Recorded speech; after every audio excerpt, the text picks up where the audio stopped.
यमलोक का प्रथम सत्य। जब आत्मा विलाप करती है, श्री हरि विष्णु पक्षीराज गरुड़ को संबोधित करते हैं।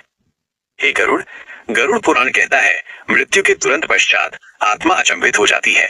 उसे समझ नहीं आता कि ये क्या हुआ। वो चिल्लाती है, पुकारती है, मैं यही हूँ, क्या तुम मुझे देख नहीं रहे? किंतु उसकी पुकार कोई सुन नहीं सकता, क्योंकि अब वो इस लोक की नहीं रही। मोह का अंतिम दुख। उस क्षण वो आत्मा उन सबको छूने का प्रयास करती है जिनसे उसे सबसे अधिक प्रेम था। अपने बच्चों को गले लगाना चाहती है, अपनी माँ का हाथ पकड़ना चाहती है, परंतु हर बार वह केवल वायु हवा को स्पर्श करती है। और यही होता है मृत्यु का सबसे बड़ा दुख, जैसे जीवित होकर भी मर चुका हो। यमदूतों का आगमन। तभी एक भीषण ठंड का आभास होता है और उसके समक्ष प्रकट होते हैं यमदूत। यमदूत काले विकराल हैं, आंखों में अग्नि और हाथों में लोहे की जंजीरें हैं। वे कहते हैं, चलो अब तुम्हारे कर्मों का लेखा जोखा होगा। आत्मा की वास्तविक यात्रा जहाँ कोई संबंध काम नहीं आते, न धन काम आता है, न नाम। केवल तुम्हारे कर्म ही तुम्हारे साथ जाते हैं। ये एक नया द्वार है जिसके उस पार केवल सत्य है। चाहे वो राजा हो या रंक, हर जीव को ये कठिन सत्य सहना ही पड़ता है। शैतान का विधान। दुख सहने वाला शरीर। श्री हरि विष्णु गरुड़ को आगे बताते हैं, हे गरुड़, जैसे ही आत्मा शरीर छोड़ती है, यमदूत उसे अंगूठे के आकार के एक वायुमय शरीर प्रेत स्वरूप में बांध देते हैं। वो प्रेत आत्मा अपने मरे हुए शरीर को देखती है और अपनी पत्नी, पुत्र और संपत्ति को देखकर हाय हाय करके रोने लगती है। यम मार्ग पर प्रस्थान। यमदूत उस प्रेत को तत्काल यमलोक के मार्ग पर खींचकर ले जाते हैं। वे उसे तब तक खींचते हैं जब तक वो यमराज के प्रथम द्वार तक नहीं पहुंच जाता। वहां वो प्रेत अपने कर्मों के फल को जान लेता है। उसे तब पता चलता है कि उसने जीवन भर जो भी पाप किए, उनका फल अब उसे अकेले ही भोगना पड़ेगा। पिंडदान की अनिवार्यता। हे गरुड़, शास्त्रों में यह विधान नियम दिया गया है कि पुत्र को 10 दिनों तक पिंड अवश्य देना चाहिए, क्योंकि इसी से उस प्रेत योनि को यातना देह, कष्ट सहने वाला शरीर प्राप्त हो सके और वह यमलोक का मार्ग चल सके। जो पुत्र ये पिंडदान नहीं करते, वो प्रेत अपने किए गए पापों के कारण यमलोक के मार्ग में भटकता रहता है। यमदूतों का निष्कासन। प्रेत का अंतिम गमन। श्री हरि विष्णु अपने प्रिय गरुड़ को कथा सुनाते हुए कहते हैं, हे गरुड़, जब पुत्र के पिंडदान से आत्मा को यातना देह मिल जाती है, तो वो प्रेत तत्काल ही पुनः दुख में पड़ जाती है। यमदूत उस प्रेत को तत्काल यमलोक के मार्ग पर खींच कर ले जाते हैं। वे उसे तब तक खींचते हैं जब तक वो यमराज के प्रथम द्वार तक नहीं पहुंच जाता। मोह और रुदन। वहां उस आत्मा को पता चलता है कि उसने जीवन भर जो भी पाप किए, उनका फल अब उसे अकेले ही भोगना पड़ेगा। वो अपने पुराने शरीर को देखती है और अपनी पत्नी, पुत्र और संपत्ति को देखकर हाय हाय करके रोने लगती है। उसे अपने धन और संबंधों का गहरा लगाव होता है, लेकिन यमदूत उसकी एक नहीं सुनते। यमदूतों का क्रूर बल। यमदूत पापी जीव को बलपूर्वक खींचकर शरीर से बाहर निकालते हैं। जैसे किसी कठोर वृक्ष से उसकी छाल निकाली जाती है, वैसे ही आत्मा को खींचकर निकाला जाता है। ये पीड़ा इतनी भयंकर होती है कि उसे शब्दों में नहीं बताया जा सकता। इस प्रकार 10 दिनों की क्रिया पिंडदान के बाद प्रेत को यमलोक की अकेली और कठिन यात्रा के लिए भेज दिया जाता है। यम मार्ग का विस्तार। 42,000 योजन की अग्नि। विष्णु जी आगे कहते हैं, हे गरुड़, अब मैं तुम्हें उस यम मार्ग, यमलोक का रास्ता का वर्णन करता हूँ। ये मार्ग कोई साधारण नहीं है। ये रास्ता 42,000 योजन, हजारों किलोमीटर लंबा है और ये दूरी उस आत्मा को केवल 1 वर्ष के भीतर तय करनी होती है। दुर्गम मार्ग के कष्ट। इस मार्ग में न कहीं पेड़ की छाया है, न कहीं भोजन है और न कहीं जल है। आत्मा भूख और प्यास से तड़प उठती है और यमदूत उसे तनिक थोड़ी भी दया नहीं दिखाते।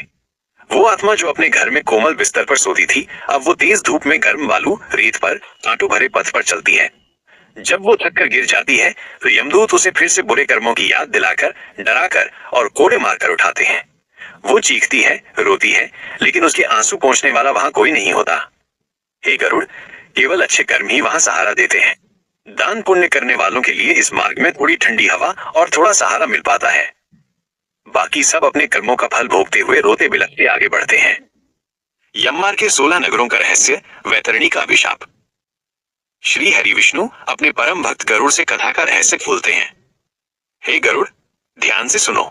ये यम मार्ग केवल रास्ता नहीं है, बल्कि ये 16 भयानक पड़ावों, ठहरावों में बटा हुआ है। इस मार्ग में आत्मा को बीच बीच में 16 नगरों से होकर गुजरना पड़ता है। हर नगर में आत्मा को उसके पापों के अनुसार अलग अलग पीड़ाएं दी जाती हैं। यम मार्ग की भयानक नदी। सबसे भयानक दृश्य आता है जब सामने वैतरणी नदी आती है। हे गरुड़, ये कोई साधारण नदी नहीं है। ये पीव, मवाद, रक्त, खून, मल और मूत्र से भरी हुई है। ये नदी 100 योजन चौड़ी है और इसमें भयानक जंगली जानवर तैरते हैं। जिसने जीते जी गाय का दान गोदान किया होता है, उसके लिए ये वैतरणी नदी एक नाव बन जाती है। लेकिन पापी जीव को यमदूत बलपूर्वक जबरदस्ती उसी गंदगी में ढकेलते हैं। वो तैर नहीं पाता और हाहाकार करता हुआ आगे बढ़ता है। पापों का फल और यमपुरी का प्रथम द्वार। विष्णु जी आगे कहते हैं, हे गरुड़, उस भयानक मार्ग पर चलते चलते जब प्रेत थक जाता है तो वो 7वें महीने में पहुंचता है। वो यम मार्ग बहुत गर्म होता है। उस पर अग्नि जलती रहती है और प्रेत प्यास से तड़पता है। उसे अपने घर की याद आती है, जहां उसे कभी पानी या भोजन की कमी नहीं हुई थी। पुत्रों का कर्तव्य। हे गरुड़, जो पुत्र अपने पिता की आत्मा की शांति के लिए 7वें महीने में जल दान और भोजन दान भंडारा करता है, केवल वही अन्न और जल उस तड़पती आत्मा को प्राप्त हो पाता है। ये दान ही उसका इकलौता सहारा होता है। यमपुरी का द्वार। जब प्रेत किसी तरह 16 नगरों को पार कर लेता है, तब 1 वर्ष पूरा होते ही वो यमपुरी के द्वार पर पहुंचता है। वहां वो द्वार इतना विशाल और इतना भयंकर है कि उसे देखकर ही आत्मा कांप उठती है। द्वार पर काल समय स्वयं पहरा दे रहे होते हैं। प्रेत को भीतर प्रवेश कराया जाता है, जहां वो स्वयं धर्मराज यम के सम्मुख खड़ा होता है। अब उसके कर्मों का अंतिम न्याय होने वाला होता है। ये वो पल है, हे गरुड़, जब आत्मा के पाप और पुण्य का हिसाब शुरू होता है। यमराज का दरबार। कर्मों का लेखा जोखा। श्री हरि विष्णु अपने परम भक्त गरुड़ से कहते हैं, हे गरुड़, जब वो प्रेत आत्मा 1 वर्ष की कठिन यात्रा पूरी करके यमपुरी पहुंचती है, तब उसे सीधे धर्मराज यम के दरबार में ले जाया जाता है। धर्मराज का विकराल रूप तुम सुनो। वहां यमराज स्वयं विराजमान है। उनका रूप अत्यंत तेजस्वी और भयंकर है। वे एक बड़े सिंहासन पर बैठे हैं। उनके वस्त्र लाल हैं और उनके हाथ में कालदंड समय की छड़ी है। उन्हें देखते ही वो प्रेत भय से कांप उठता है। चित्रगुप्त का हिसाब। यमराज के पास बैठे हैं चित्रगुप्त। हे गरुड़, चित्रगुप्त वो हैं जिनके पास हर मनुष्य के जीवन का पूरा हिसाब लिखा होता है। उन्होंने तुम्हारी हर सांस, हर अच्छा कर्म और हर पाप कर्म को अपने रजिस्टर में दर्ज किया है। वो प्रेत देखता है कि चित्रगुप्त उसका पूरा जीवन एक ही पल में यमराज के सामने खोलकर रख देते हैं। अब वो झूठ नहीं बोल सकता, क्योंकि सब कुछ सामने है। न्याय का क्षण। ये वो क्षण है जब आत्मा को पता चलता है कि संबंध झूठे थे, दिन व्यर्थ था और केवल कर्म ही साथ आए हैं। अब यमराज निष्पक्ष भाव से उसके कर्मों का अंतिम न्याय करने वाले हैं। अशुभ कर्मों का फल, नरक की भीषण यातनाएं। विष्णु जी का स्वर अब और गंभीर हो जाता है। हे गरुड़, जब चित्रगुप्त पापी आत्मा का लेखा जोखा समाप्त करते हैं, तब यमराज अपना अंतिम निर्णय सुनाते हैं। पापी आत्मा के लिए वहां 1 नहीं, 2 नहीं, बल्कि असंख्य नरक तैयार हैं। नरकों का भयानक दृश्य। 80 पत्रवन नरक। यहाँ आत्मा को धारदार पत्तों वाले जंगल में फेंक दिया जाता है, जहाँ वो कट-कट कर रोती है। कुंभीपाक नरक। यहाँ उसे खौलते हुए तेल के बड़े कड़ाहे में डालकर पकाया जाता है। तमीसरा नरक। यहाँ घोर अंधकार है, जहाँ उसे बार बार मार और यातना दी जाती है। यमदूत उस पापी प्रेत को पकड़ते हैं और उसे घसीटकर उन नरकों की ओर ले जाते हैं, जहाँ उसने जीवन भर के बुरे कर्मों का फल भोगना है। वो आत्मा चीखती है, तड़पती है, क्षमा मांगती है, पर अब बहुत देर हो चुकी होती है। हे गरुड़, ये नरक की वो सजा है जिससे कोई बच नहीं सकता। इसीलिए मनुष्य को हर पल धर्म और दया का मार्ग नहीं छोड़ना चाहिए। यमदूतों का अंतिम भय। रौद्र मार्ग पर पापी। श्री हरि विष्णु पक्षीराज गरुड़ को आगे की कथा सुनाते हैं। हे गरुड़, जब वो पापी प्रेत यमराज के आदेश से नरक की ओर ले जाया जाता है, तो यमदूत उसे एक ऐसे मार्ग पर चलाते हैं जिसे रौद्र मार्ग कहते हैं। यह रौद्र मार्ग अत्यंत कष्टदायक है। आत्मा ने जो भी भयंकर पाप किए होते हैं, ये मार्ग उन पापों के अनुसार ही बदल जाता है। पापों का फल मार्ग पर। जिसने जीव हत्या की होती है, उसे वो मार्ग तलवार की धार जैसा प्रतीत होता है। जिसने झूठ बोलकर लोगों को सताया होता है, उसे वो मार्ग अंगारों जैसा दहकता हुआ लगता है। और जिसने अधर्म से धन कमाया होता है, उसे रास्ते में हिंसक पशु घेर लेते हैं, जो उसे नोच नोच कर खाते हैं। वो आत्मा अब चीखना भी बंद कर देती है, क्योंकि उसका गला सूख चुका होता है। वो केवल पीड़ा सहती है, अपने बुरे कर्मों को कोसती है, पर कोई सुनने वाला नहीं होता। हे गरुड़, यमदूत उसे बलपूर्वक धकेलते हुए कहते हैं, तेरा मोक्ष, मुक्ति अब संभव नहीं। तूने जो बोया है वही काटेगा। नरकों का अंतिम द्वार, जहाँ पश्चाताप भी व्यर्थ है। विष्णु जी आगे कहते हैं, उनके स्वर में करुणा और चेतावनी दोनों है। हे गरुड़, इस रौद्र मार्ग को पार करने के बाद प्रेत आत्मा को अंततः नरकों के द्वार दिखाई देते हैं। ये नरक एक एक करके दिखाई देते हैं, अंधकार से भरे हुए, दुर्गंध से युक्त और भयंकर चीत्कारों चिल्लाने की आवाज से गूंजते हुए। पाप के अनुसार नरक। जिसने अपने माता पिता का अपमान किया होता है, उसे 80 पत्रवन में धकेला जाता है, जहाँ पत्तों की धार उसे काटती रहती है।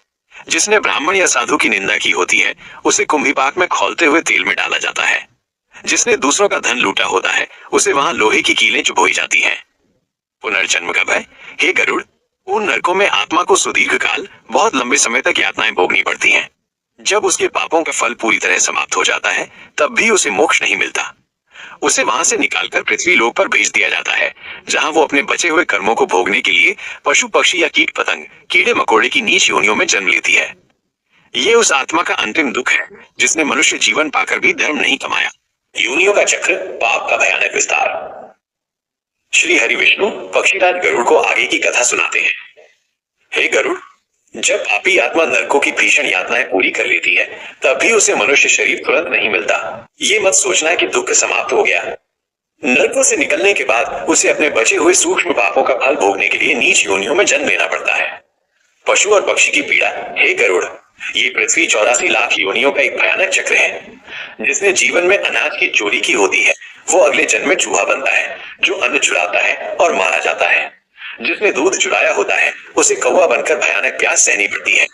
जिसने सोना चुराया होता है वो कीड़ा बनता है और हमेशा गंदी जगह पर रहता है। वो आत्मा अब पशु बनकर भी रोती है। उसे अपने मनुष्य जीवन की याद आती है पर वो बोल नहीं पाती, अपनी पीड़ा किसी को बता नहीं पाती। यमदूत उसे बलपूर्वक इन योनियों में भेजते हैं जहां उसे बार बार जन्म और मृत्यु का कष्ट सहना पड़ता है। दान की शक्ति। जब आत्मा को मिलता है थोड़ा विश्राम, विष्णु जी का स्वर अब थोड़ा शांत और शिक्षाप्रद हो जाता है। हे गरुड़, तुमने नरक के मार्ग और योनियों के दुख को सुना। अब मैं तुम्हें बताता हूँ कि इस भीषण चक्र से निकलने का उपाय क्या है। वो पुण्य ही है, हे गरुड़, जो इस भटकती आत्मा को सहारा देता है। दान की महत्ता। जब मनुष्य मृत्यु से पहले दान करता है तो वो दान व्यर्थ नहीं जाता।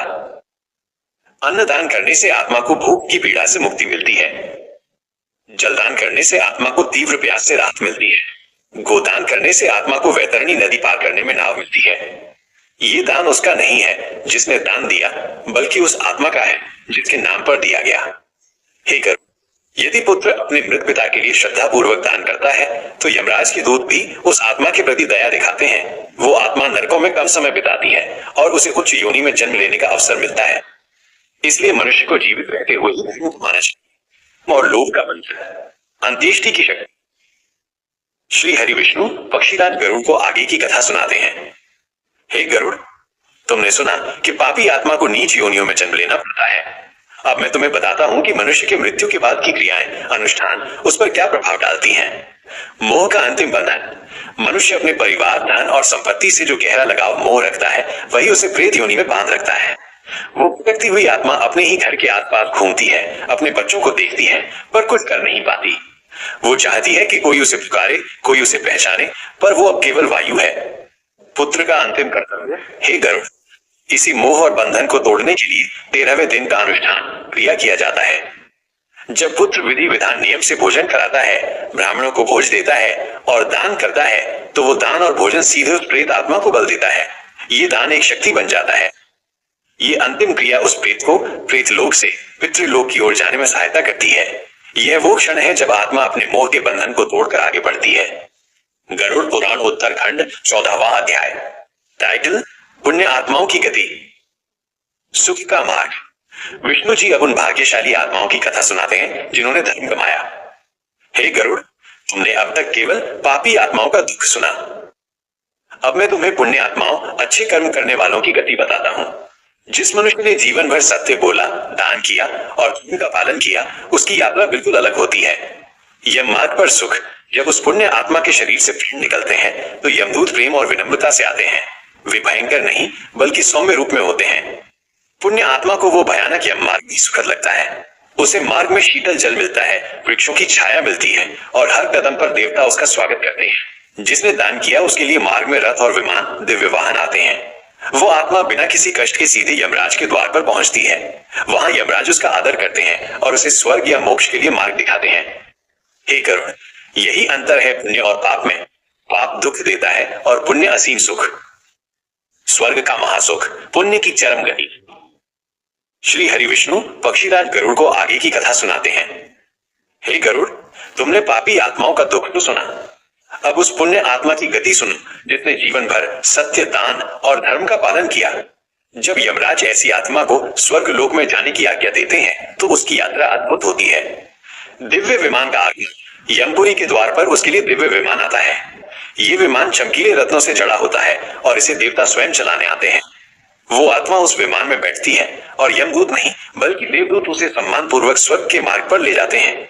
मार्ग में न अग्नि है, न कांटे हैं, न भूख है, न प्यास है। चारों ओर शीतल सुगंधित पवन चलती है और सुंदर संगीत सुनाई देता है। स्वर्ग की सुंदरता। वो आत्मा जब स्वर्ग पहुंचती है तो वहां का दृश्य देखकर मंत्रमुग्ध हो जाती है। वहां हर ओर नंदनवन देवताओं का बगीचा है, जहां कल्प वृक्ष लगे हैं और जहां की अप्सराएं उसका स्वागत करती हैं। ये वो स्थान है जहां नश्वर शरीर का कोई दुख नहीं होता। आत्मा असीम सुख भोगती है और उसके सभी पुण्य उसे यहाँ आनंद देते हैं। निका अंतः स्वर्ग भी स्थायी नहीं। विष्णु जी अब इस सुख के पीछे छिपे गूढ़ रहस्य को खोलते हैं। हे गरुड़, यह स्वर्ग का सुख जिसे पुण्य आत्मा भोगती है बहुत आकर्षक है, किंतु ध्यान से सुनो, यह सुख स्थायी परमानेंट नहीं है। पुण्य का क्षय। स्वर्ग में आत्मा तब तक ही रहती है जब तक उसके पुण्य कर्मों का फल समाप्त नहीं हो जाता। वहां जब आत्मा अपने सारे पुण्य भोग लेती है तो उसके कर्मों का भंडार अकाउंट खाली हो जाता है। ठीक उसी क्षण हे गरुड़ उसे स्वर्ग से नीचे गिरना पड़ता है। पुनः पृथ्वी पर आकर स्वर्ग के देवता उसे कहते हैं, तुम्हारा समय समाप्त हुआ, अब जाओ और अपने बचे हुए कर्म जो पुण्य या पाप रह गए हैं को भोगने के लिए पृथ्वी पर जन्म लो। वो आत्मा जो अभी सुख में थी उसे ये सुनकर बहुत दुख होता है। उसे पता चलता है कि असली मोक्ष मुक्ति स्वर्ग नहीं है बल्कि परमात्मा का ध्यान है। वह आत्मा फिर से मनुष्य या उत्तम योनि में जन्म लेती है जहां उसे फिर से धर्म कमाने का अवसर मिलता है। यही है जन्म और मृत्यु का चक्र, जहां केवल मोक्ष ही अंतिम लक्ष्य है। मोक्ष का सच्चा रहस्य, ज्ञान की महिमा। श्री हरि विष्णु गरुड़ को उस परम सत्य का ज्ञान देते हैं जो स्वर्ग से भी श्रेष्ठ है। हे गरुड़, तुमने पाप और पुण्य का फल देखा। तुमने देखा कि स्वर्ग भी स्थायी नहीं है और वहां से भी लौटना पड़ता है। तो फिर मनुष्य जीवन का अंतिम लक्ष्य क्या है? मोक्ष की परिभाषा। हे गरुड़, मोक्ष वो स्थिति है जहां मनुष्य जन्म और मृत्यु के इस भयानक चक्र से हमेशा के लिए मुक्त हो जाता है। उसे न नरक जाना पड़ता है, न स्वर्ग से गिरना पड़ता है और न ही 84 लाख योनियों में भटकना पड़ता है। ये मुक्ति केवल ज्ञान से मिलती है। कर्मों का बंधन। जब तक मनुष्य ये सोचता है कि मैं ये कर रहा हूं, ये मेरा है, तब तक वो कर्मों के बंधन में बंधा रहता है। वो मोह, अटैचमेंट और अहंकार, ईगो के कारण ही बार बार जन्म लेता है। मोक्ष तब मिलता है जब मनुष्य ये जान लेता है कि शरीर नश्वर है और आत्मा परमात्मा का अंश है। वो मैं नहीं हूं जो कष्ट दे रहा है, वो तो माया है। ये ज्ञान ही आत्मा को बंधन से आजाद करता है। भक्ति योग, मोक्ष का सरल मार्ग। विष्णु जी अब मोक्ष प्राप्ति का सबसे सरल और सीधा उपाय बताते हैं। हे गरुड़, ज्ञान का मार्ग कठिन है, पर एक मार्ग ऐसा है जो सबके लिए सरल है। यह है भक्ति योग का मार्ग। सरल उपासना। जो मनुष्य जीवन भर मेरा नाम, भगवान का नाम लेता है, जो दीन दुखियों की सेवा करता है, जो सभी जीवों में मुझको देखता है, वो सबसे बड़ा ज्ञानी है। उसे कठिन तपस्या करने की आवश्यकता नहीं, उसे जंगल में भटकने की आवश्यकता नहीं। भक्ति की शक्ति। हे गरुड़, भक्ति में इतनी शक्ति है कि ये पापों को जलाकर राख कर देती है। जब ऐसा भक्त शरीर छोड़ता है तो यमदूत दूर खड़े, स्वयं देवदूत उसे लेने आते हैं और उसे सीधे मेरे धाम वैकुंठ लोक में ले जाया जाता है। वहां उसे परम शांति मिलती है, जहां दुख नहीं, मोह नहीं और जन्म मृत्यु का कोई भय नहीं होता। यह वह अंतिम गति है, हे गरुड़, जिसे प्राप्त करने के लिए ही हर मनुष्य को इस पृथ्वी पर जन्म मिला है। दान और धर्म की श्रेष्ठता। जब हर कर्म बनता है कवच। श्री हरि विष्णु पक्षीराज गरुड़ को समझाते हैं कि जीवन में सबसे बड़ा बल क्या है। हे गरुड़, तुमने मोक्ष का मार्ग जाना, अब मैं तुम्हें बताता हूं कि उस मार्ग पर चलने के लिए तुम्हें क्या करना चाहिए। धर्म की परिभाषा। मनुष्य के लिए धर्म सबसे बड़ा कवच, सुरक्षा है। धर्म का अर्थ केवल पूजा पाठ नहीं है, बल्कि सत्य बोलना, दूसरों पर दया करना और अपने कर्तव्यों, ड्यूटी का पालन करना है। दान का महत्व। हे गरुड़, जो व्यक्ति अन्न, वस्त्र और जल का दान करता है, वो उस आत्मा को सीधा सहारा देता है जो यम मार्ग पर भूख प्यास से तड़प रही है। तुम्हारा एक छोटा सा दान किसी की भयंकर पीड़ा को समाप्त कर सकता है। कुएं खुदवाना और राहगीरों के लिए छाया की व्यवस्था करना, ये सब सबसे बड़े पुण्य कर्म हैं। मनुष्य का जीवन अमूल्य है और इस जीवन में किया गया हर दया का कार्य तुम्हारे मोक्ष की सीढ़ी बनता है। ये कार्य तुम्हें नरक के भय से मुक्त कर देता है। गरुड़ पुराण का सार, भय से मुक्ति। विष्णु जी अब इस पूरे प्रेत कल्प उत्तरखंड का अंतिम रहस्य बताते हुए कथा समाप्त करते हैं। हे गरुड़, मैंने तुम्हें जन्म, मृत्यु, नरक, स्वर्ग और मोक्ष के सभी रहस्य बताए। यही है गरुड़ पुराण का ज्ञान। भय से मुक्ति। इस पुराण को सुनने या सुनाने का उद्देश्य केवल डराना नहीं है, इसका उद्देश्य है तुम्हें सत्य से परिचित कराना, ताकि तुम जानबूझकर कोई पाप न करो। जो मनुष्य मृत्यु के बाद इस पुराण को श्रद्धा से सुनता है, उसकी आत्मा को ज्ञान मिलता है। वो समझ जाती है कि उसके साथ क्या हो रहा है और वो शांति से अपने अगले लोक की ओर बढ़ती है। हे गरुड़, जीवन अनमोल है। इसे केवल धन कमाने या मोह में मत गवाना। हर क्षण को धन कमाने में लगाओ। जो मनुष्य जीवन भर मेरा नाम लेता है और सेवा का मार्ग अपनाता है, उसे न यमदूतों का भय होता है, न नरक की यातना का। वो अंत में मेरे धाम को प्राप्त होता है, जहां परम शांति है। मनुष्य का परम धर्म है कौन है सच्चा धर्मी? श्री हरि विष्णु पक्षीराज गरुड़ को समझाते हैं कि जीवन में सबसे बड़ा धर्म क्या है। हे गरुड़, अब मैं तुम्हें बताता हूं कि जो मनुष्य मोक्ष प्राप्त करना चाहता है, उसे कौन सा मार्ग अपनाना चाहिए। ये धर्म का मार्ग है जो सभी साधनाओं से श्रेष्ठ। सच्चे धर्म के 4 स्तंभ। सत्य, जो मनुष्य कभी झूठ नहीं बोलता, जो सत्य पर अटल रहता है, वो मेरा सबसे प्रिय भक्त है। संसार में सबसे बड़ी शक्ति सत्य में ही निवास करती है। अहिंसा, किसी भी जीव को जानबूझकर पीड़ा न पहुंचाना। जो मनुष्य अपने शब्दों, कर्मों और विचारों से दया करता है, वो नरक से दूर रहता है। संयम, अपनी इंद्रियों, सेंसेस को वश में रखना। जो व्यक्ति लोभ, क्रोध और मोह पर नियंत्रण रखता है, वही सच्चा योगी है। दान, अपने सामर्थ्य के अनुसार दान करना। जो व्यक्ति भूखे को भोजन कराता है और प्यासे को जल देता है, उसका पुण्य अक्षय कभी समाप्त न होने वाला होता है। हे गरुड़, जो मनुष्य इन 4 स्तंभों पर चलता है, उसे किसी भी भविष्य के भय से डरने की आवश्यकता नहीं होती। उसका जीवन ही मोक्ष का मार्ग बन जाता है। ग्रहों का रहस्य, कर्म और नियति का खेल। विष्णु जी अब सृष्टि के नियम और ज्योतिष के गूढ़ सत्य का उद्घाटन करते हैं। हे गरुड़, तुमने कर्मों का फल देखा।